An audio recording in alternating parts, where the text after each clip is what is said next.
আসসালামু আলাইকুম। সবাই কেমন আছেন? আজকে একটা নতুন বিষয় নিয়ে কথা বলতে চাচ্ছিলাম। নতুন বিষয় না, আসলে কিছুটা বিশ্লেষণমূলক কথাবার্তা, যেটা বর্তমান সমসাময়িক যে বিষয়গুলো, রাজনৈতিক যে প্রবলেমগুলো চলছে, আমরা একটা কঠিন ক্রান্তিকাল পার করছি। তো এই বিষয়গুলো নিয়ে কিছু নিজের ব্যক্তিগত বিশ্লেষণ প্লাস কিছু জনমত থেকে কিছু মত প্রকাশ হয়েছে, সেইগুলো থেকে কিছু তথ্য এবং নিজের অভিজ্ঞতা লব্ধ কিছু বিষয় নিয়ে মূলত আজকে বিশ্লেষণমূলক কিছু কথাবার্তা হবে। দেখেন, আমরা তো গণ অভ্যুত্থানের মাধ্যমে একটা সরকার পেয়েছি বা একটা সরকার ক্ষমতায় এসেছে, তাই না? সরকারকে তো আর কেউ ওই জোর করে বসায়নি, অথবা সরকার জোর করে এসেও বসে নাই, আমরাই বসিয়েছি, তাই না? তো একটি গণ অভ্যুত্থানের মাধ্যমে একটি সরকার ক্ষমতায় আসলো। একটি দল এই সরকারকে জন্মের শত্রু ভেবে দলের সকলে মিলে এর বিরুদ্ধে কি করতেছে? অপকর্ম, অপতৎপরতা, ষড়যন্ত্র যা আছে সব মোটামুটি বহাল তবিয়তে চলছে বা জারি রেখেছে। আরেকটি দল দ্রুত ক্ষমতায় যেতে এই সরকারকে যতভাবে সম্ভব অসহযোগিতা করে দ্রুত নির্বাচন দিতে চাপ দিয়ে যাচ্ছে প্রতিনিয়ত। আবার একই সাথে তাদের অনেকে এই সরকারের ভিতরেও আছে, অর্থাৎ এই সরকারের কিছু মনোনীত কিছু লোকজন এই সরকারের মধ্যেও রয়েছে। তো নিজেদের লোক ক্ষমতায় অনেক জায়গায় আসে, কিন্তু তাদের ব্যর্থতার দায় তাদেরকে নিতে হচ্ছে না বা নিতে হয় না। এই দলের শীর্ষ নেতৃত্ব আবার সমালোচনা করছে এই সরকার নির্দলীয় না। তৃতীয় আরেকটি দল আছে, নিশ্চিত তারা নির্বাচনে জিতে ক্ষমতায় যেতে পারবে না, এটা তারা জানে, তাই তারা এই সরকারকে সহযোগিতার ভান করে ক্ষমতার মধু খেয়ে নিজেদের শক্তিশালী করার কাজে ব্যস্ত হয়ে উঠে পড়ে লেগেছে, যেটা আপনারা দেখতে পাচ্ছেন বা বুঝতেও পারতেছেন। তাদের আগে কি অবস্থান ছিল আর এখন তারা কি অবস্থান তৈরি করছে। এরাও বর্তমান সরকারের সর্বত্র আছে, কিন্তু দলকে ব্যর্থতার দায় তাদের নিতে হয় না। চতুর্থ আরেকটি এক্সিস আছে, যারা দেশকে ধর্মান্ধতার দিকে নিয়ে যেতে কাজ করছে।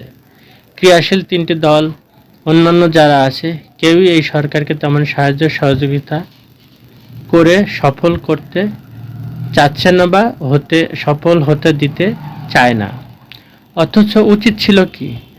উচিত ছিল এই বিতাড়িত সরকারের দল ব্যতীত দেশের সব দলের সব মানুষ মিলে এই সরকারকে সহযোগিতা করে দেশকে সামনের দিকে এগিয়ে নিয়ে যাওয়া। তো এদিকে আবার আরেকটা নতুন দল ঘোষিত হলো।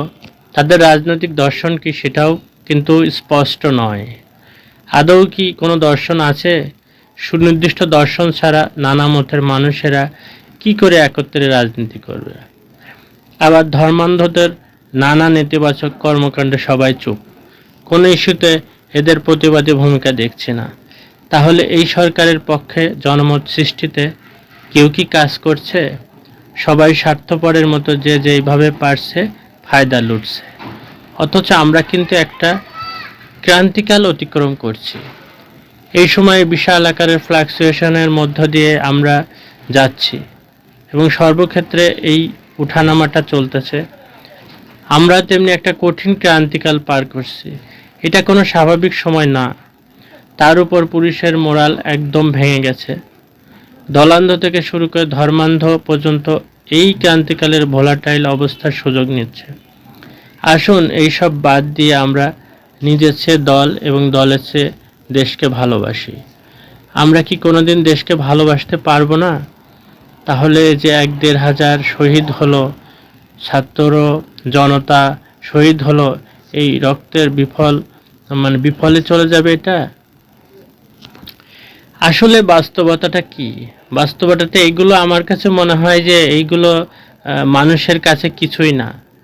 বাস্তবতা হলো রাজনীতিতে আদর্শ বা জাতীয় স্বার্থের চেয়ে দলীয় ও ব্যক্তিগত ফায়দা নেওয়ার প্রবণতা বেশি দেখা যায়। তো যেই বিষয়টি সবচেয়ে গুরুত্ব তা হলো সুশাসন এবং জনগণের আস্থা। যদি সরকার দেশকে এগিয়ে নিয়ে যাওয়ার জন্য কার্যকর পদক্ষেপ নেয়, তবে ধীরে হলেও জনসমর্থন তৈরি হবে। একই সঙ্গে নতুন ঘোষিত দলের রাজনৈতিক দর্শন স্পষ্ট না হওয়া এবং ধর্মান্ধতার উত্থান নিয়ে প্রশ্ন তোলা যথেষ্ট যৌক্তিক বলে আমি মনে করি। তবে আশাবাদী হওয়া জরুরি। রাজনৈতিক মতপার্থক্য থাকলেও দেশের স্বার্থে সবাইকে নির্দিষ্ট ন্যূনতম বিষয়ে ঐক্যবদ্ধ হওয়া উচিত। অন্যথায় এই ভোলাটাইল ক্রান্তিকাল বড় ধরনের অস্থিতিশীল ডেকে আনতে পারে বলেই আমার বিশ্বাস। তো সবাই ভালো থাকবেন, সুস্থ থাকবেন, সুন্দর থাকবেন, আর দেশকে এগিয়ে নিয়ে যাওয়ার জন্য সর্বোচ্চভাবে চেষ্টা করি। আসসালামু আলাইকুম ওয়া রাহমাতুল্লাহি ওয়া বারাকাতুহু।